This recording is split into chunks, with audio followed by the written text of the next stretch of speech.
Assalamualaikum warahmatullahi wabarakatuh. Perkenalkan, nama saya Febriana Wulandari dengan NIM akhir 032.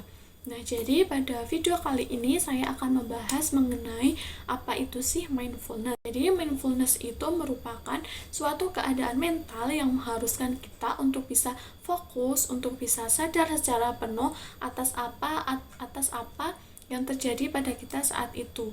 Dalam praktiknya, mindfulness ini itu mendorong kita untuk bisa lebih fokus terhadap suatu momen yang pada saat itu kita alami. Nah, lebih singkatnya, mindfulness itu sadar penuh, hadir utuh. Jadi kita benar-benar menikmati setiap momen yang saat itu kita alami seperti itu, tanpa memikirkan hal lain selain apa yang ada di hadapan kita. Nah, manfaat dari mindfulness itu sendiri ternyata ada banyak. Saya mengambil 5 manfaat. Yang pertama, dengan kita melakukan mindfulness itu ternyata bisa mengurangi stres secara kognitif. Kemudian dengan melakukan mindfulness itu juga ternyata bisa membuat kedamaian secara batin, kemudian emosi, juga pikiran, dan juga bisa meningkatkan kualitas hidup kita. Dan terapi mindfulness itu juga bisa mengurangi atau menghilangkan gejala mental seperti depresi, anxiety, kemudian juga stres dan lain sebagainya.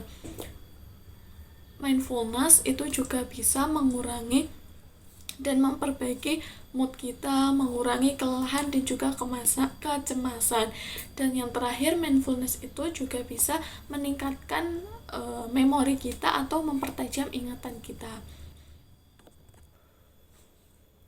Nah, dalam agama Buddha sendiri, mindfulness ini ternyata juga diterapkan, teman-teman. Nah, jadi dalam agama Buddha, terapi mindfulness ini itu sangat penting untuk diterapkan. Dikarenakan tujuan dari melakukan terapi mindfulness ini di agama Buddha itu untuk menghindari diri dari penderitaan, sehingga individu ini tuh bisa berada pada tahap, kalau dalam bahasa Buddhanya itu nirvana atau tahap kondisi terbebas dan penuh sukacita secara sejati. Selain itu, terapi mindfulness ini itu juga bertujuan untuk melatih pikiran itu supaya terhindar dari pikiran yang negatif dan pikiran yang akan memunculkan penderitaan, serta sekaligus melatih pikiran itu untuk bisa fokus dan menyadari sepenuh hati atas keberadaan dirinya sendiri. Nah, kemudian mindfulness itu berhubungan dengan atensi. Salah satu tokoh yang mencetuskan akan mindfulness, yakni Kabat-Zinn, itu mengatakan bahwa atensi itu harus secara sadar itu diarahkan. Maksudnya itu jangan sampai atensi ini itu mengendalikan diri kita, yang dimana nanti kita akan melakukan suatu tindakan atau memunculkan suatu emosi yang dapat merugikan atau yang dapat kita sesali nantinya. Nah, atensi ini tuh ternyata ada 3. Yang pertama itu pengarahan atensi pada saat ini. Maksudnya itu atensi itu senantiasa didasarkan pada situasi saat ini.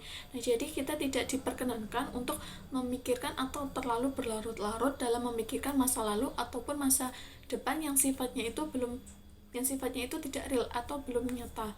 Nah, kita dianjurkan untuk bisa lebih fokus, lebih bisa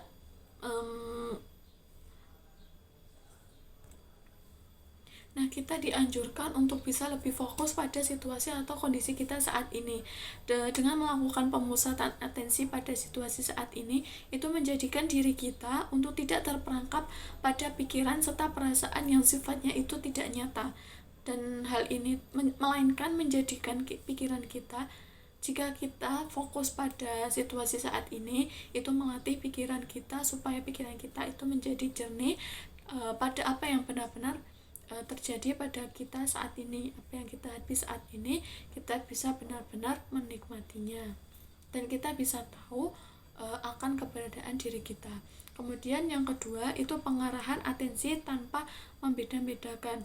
Nah, salah satu tokohnya itu bernama Shapiro itu mengatakan bahwa kita dianjurkan untuk membiarkan fenomena apapun yang terjadi pada kita saat itu hadir apa adanya. Jadi kita tidak perlu mengategorisasikan bahwa peristiwa itu suatu hal yang baik, menyenangkan atau tidak, baik atau buruk. Jadi kita harus menerima itu dengan apa adanya tanpa membeda-bedakan pengalaman itu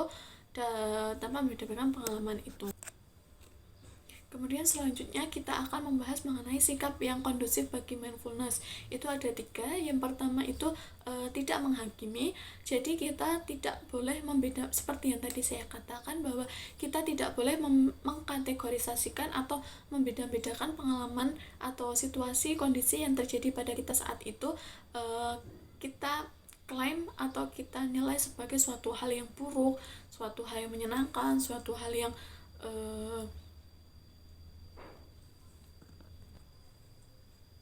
Nah, selanjutnya kita akan membahas mengenai sikap yang kondusif bagi mindfulness.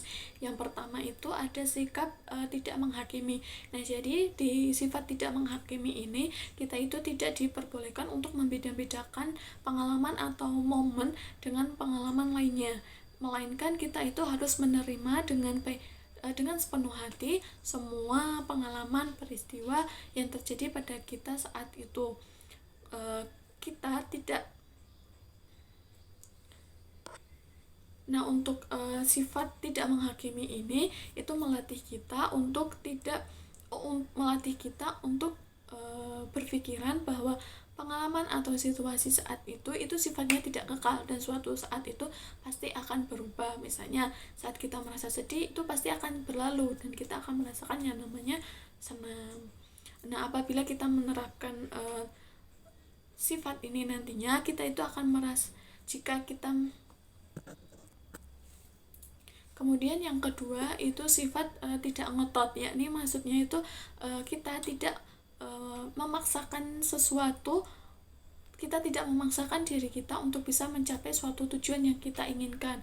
Kita itu perlu menyadari bahwa ketika kita terlalu memaksakan diri untuk mencapai suatu yang kita inginkan, itu malah akan tujuan yang kita inginkan itu malah tidak bisa kita capai, semakin jauh tujuan kita terhadap diri kita. Kemudian yang ketiga itu sifat menerima, yakni menerima apapun yang terjadi dalam diri kita, semua yang datang kepada kita, baik itu senang, sedih, cemas maupun kegelisahan, kita terima sepenuh hati sebagai pengalaman yang otentik, dan kita juga berpikiran bahwa semua ini itu pasti akan berlalu dan sifatnya itu tidak kekal.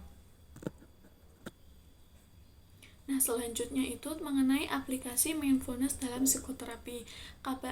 Tokoh yang mencetuskan mindfulness yakni Kabat-Zinn itu mengembangkan aplikasi mindfulness dengan nama MBSR, yakni Mindfulness Based Stress Reduction.